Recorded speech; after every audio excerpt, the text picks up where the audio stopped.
Dado que a gente tem agora, então, a nossa página principal, que é a página do carrinho, a primeira coisa que a gente precisa fazer é incluir aqui a tag head, que essa tag head vai ser a tag que vai incorporar algumas funções de head do HTML. A gente já usou ela em outras páginas, ok? Mas caso você não lembre, tenha esquecido, é só você clicar aqui que você vai ver que basicamente ele adiciona só algumas propriedades ao nosso head do HTML. Ok?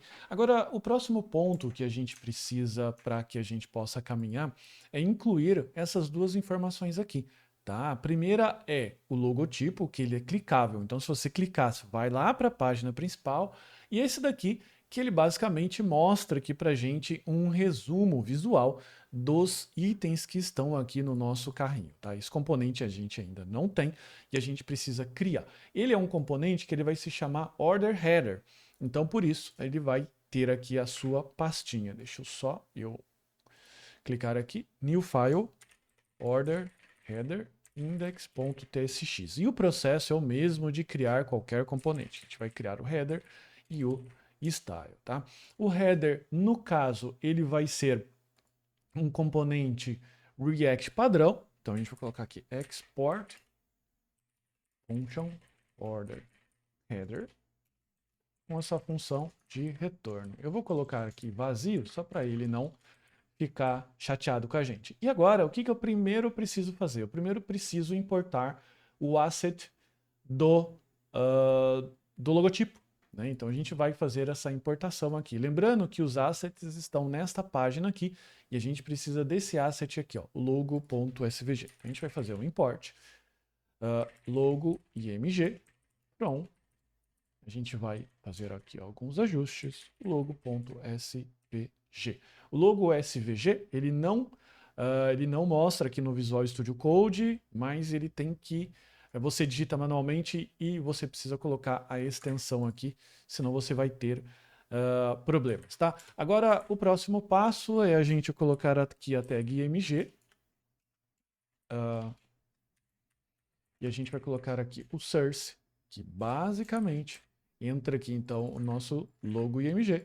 E aqui a gente vai colocar um alt. O alt é aquela tag para mostrar um texto se o mouse ficar por cima e ajuda também leitores de tela, leitores automatizados. Aqui a gente vai colocar food commerce ou o nome que você estiver desenvolvendo aí, beleza? Para que a gente possa fazer essa tag já aparecer, eu vou colocar aqui, ó, o order header. E lembrando que se o Visual Studio Code estiver certinho, ele já vai fazer a importação. Se a gente dar uma olhada aqui, ele está falando que o styles está com um pequeno probleminha, e para isso eu vou colocar import styled from styled components const export const container style.div. Eu vou deixar isso aqui ainda vazio, né? A gente já sabe que a gente vai precisar no lugar desses parênteses vazios. Então a gente já tem o nosso logotipo. Claro que ele está totalmente deformado, porque a gente ainda precisa ajustar aqui o nosso container e já vou incluir ele aqui, tá? A gente vai colocar aqui uma importação, import container from styles, e ele continuou com o mesmo problema. Por quê? Porque a nossa div aqui não tem nenhum tipo de formatação. Só para a gente fazer um ajuste um pouco mais direcionado aqui, eu vou adicionar um link para que caso a pessoa clique nesse logotipo, ele vai para a página principal.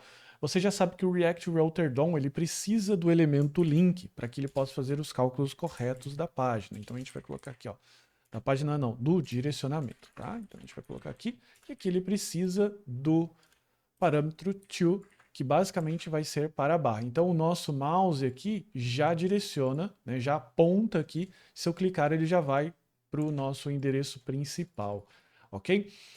Aqui nós iremos fazer o ajuste do nosso container, tá? Então por hora ele vai ser aqui, ó, um elemento header do HTML, que combina mais com o nosso header que está aqui em cima. De novo, facilitando os leitores. O header ele se comporta quase como se fosse uma div, só que é uma div, vamos dizer assim, semântica, tá? Aqui ele vai ter um margin bottom, um display flex com itens, centralizados e justificados, tá? Aqui ainda a gente vai ter a formatação do IMG, que a gente vai agora formatar para 8 unidades relativas, ok? E com isso a gente já tem a nossa imagem de uma forma mais interessante aqui. E essa é a adição da imagem. Agora o próximo tópico que nós iremos fazer na próxima aula é adicionar os meus pedidos, que é um resumo rápido daqui da quantidade de itens que tem aqui nessa tabela abaixo. Você já sabe que a quantidade de itens aqui a gente pode puxar do nosso cart context, que lá tem a quantidade de itens no carrinho. Então vem comigo para a próxima aula.